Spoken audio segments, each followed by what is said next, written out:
everyone, Aaron here for Zollotech, and this past week was filled with all sorts of news about the upcoming Apple mixed reality headset, iPhone 13, iOS 14.5's release, as well as an interview with Tim Cook where he talks about that and much more. And so this is your news update for the week of April 4th, 2021. And if you'd like to be notified about any of these news updates, as well as my iOS 14 videos when new versions come out, and much more, be sure to subscribe and hit the notification bell to get notified when those release. Now, the first thing is, a judge has said that Apple knowingly sold MacBook Pro models in 2016 and 2017 with defective display cables.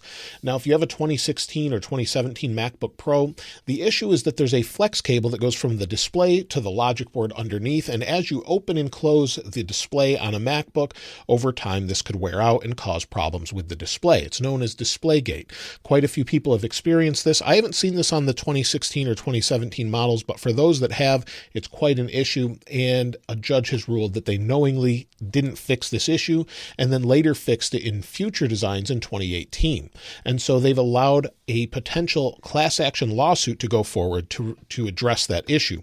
We'll have to wait and see the results of that or any penalties, but that's what a judge ruled, so we'll have to wait and see what comes of that. Now, in a recent podcast called Sway, Kara Swisher interviewed Tim Cook, and in that podcast, Tim Cook had said that he probably won't be running Apple in 10 years, although there is no date in sight when he would sort of resign or maybe retire at this point.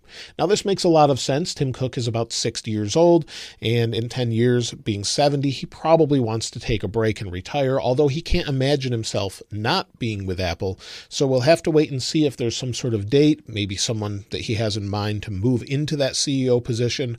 But at this point, I think he'll be here for at least 5 years, but in the next 10, it's hard to say. There's been news of Apple complying with Russia when you're setting up an iPhone to recommend Russian-made apps, and this is now live. So if you're in Russia and you're setting up an iPhone, you'll now get the prompt for different apps that are made by Russian developers, and you'll have the option to install them. It's just something new that they're doing. It doesn't compromise privacy or security. It's just part of the setup based on the location you're at. So it's just something new in the recent setup. Now, when it comes to iPhone 13, a recent 3D printed model or a mock-up, at least that's what this looks like, shows what a smaller notch would look like, and maybe a repositioned earpiece and front camera. So it gives you an idea of what the notch would look like as compared to a recent iPhone with a larger notch. So some people will like this, some won't, but it just kind of gives a general idea of what that would look like.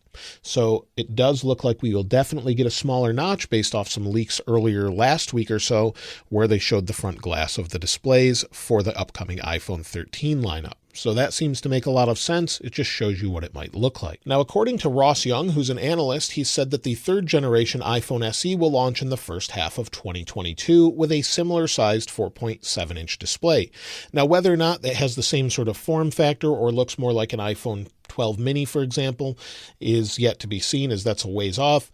But he did say that the 2023 models would have a hole punch display. So a hole punch display, if you haven't seen one, looks like this on the Pixel 5, for example. You have a hole punch where the front camera is in the upper left. It could be centered wherever you'd like, but that's a hole punch display as opposed to having a big bezel on top and bottom, or also maybe Face ID might be present there. And instead, we'll have that hole punch display. This goes along with Ming Chi Kuo, who said that in 2022, high-end iPhone models may also feature that same hole punch display. So instead of having Face ID, maybe we'll have an under-the-display fingerprint sensor. This rumor keeps going back and forth, whether or not we'll have Touch ID under the display, on the side button, with Face ID, with both. It seems so up in the air, and Apple has really locked down the leaks, so maybe that's why we're not seeing consistency with that. But at this point, it looks like we will get a third-generation iPhone SE at some point. Now, the next thing about the iPhones this year coming out, as far as the iPhone 13, is that the wide-angle camera is said to get an update. However, according to Ming Chi Kuo, they'll have a very similar wide-angle lens to the iPhone 12s. So some people are saying it will be radically different, much better, higher megapixels. Others are saying that it will not be. So at this point, it seems like we're definitely going to have a similar camera array, but whether or not we have much improvements with the wide-angle lens has yet to be seen. The specs should be pretty much nailed down and ready to be produced, but at this point, we won't know until Apple, of course, announces it. But 12 megapixels on all three, maybe with a wide-angle lens, higher quality, maybe different lenses. We'll have to wait and see. Now, Duan Rai, or if I'm saying that properly, on Twitter has leaked the spring iPhone cases, which should be launching very soon. In fact, they've been leaked, so it seems like it could be as soon as this week, potentially. So we could see those spring iPhone cases with 4 more colors that look a little bit different. Now, future iPhones, it looks like Apple is working on what looks to be maybe a Mac Pro style cheese grater edge for the phone to help with cooling. This is something patently Apple found, and it looks like they could work on that for cooling around the outside edges.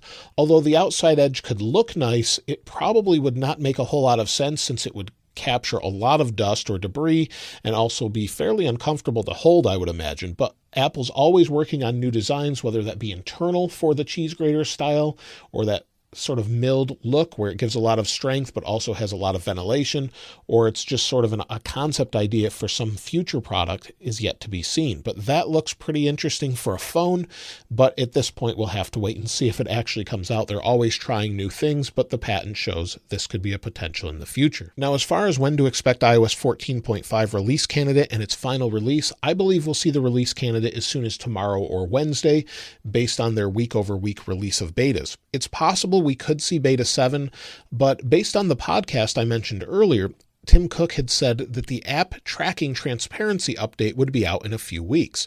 And a few weeks from when he actually recorded that podcast on the 27th of March could be as soon as the week of the 11th, so next week. Now, based on that, I would expect a release candidate this week with a final release next week. However, that could also mean the following couple of weeks. So we don't know a specific date until they tell us, but based off that, I would expect a release candidate.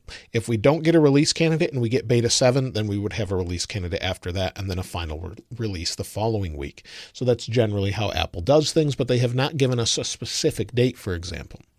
We're still waiting for an April event or some sort of product release as well, where we expect maybe new iPads with a mini LED display that adds for better HDR, maybe better battery life, as well as potential AirPods as well. AirPods 3 maybe, although some people are saying we won't see any AirPods until the end of the year.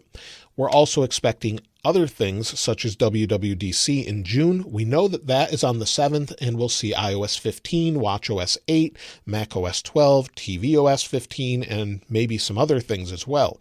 So between now and June, I would expect some sort of product release since Apple does that every year. And with that product release, maybe an event, although at this point it seems like there's nothing. So it's kind of quiet right now. Maybe that's due to the chip shortage around the world. Apple's just waiting for the global chip shortage to maybe pick up production. Foxconn, who produces the iPhone, for example, has said that they expect it to be cut by 10% around the world as far as their overall shipments.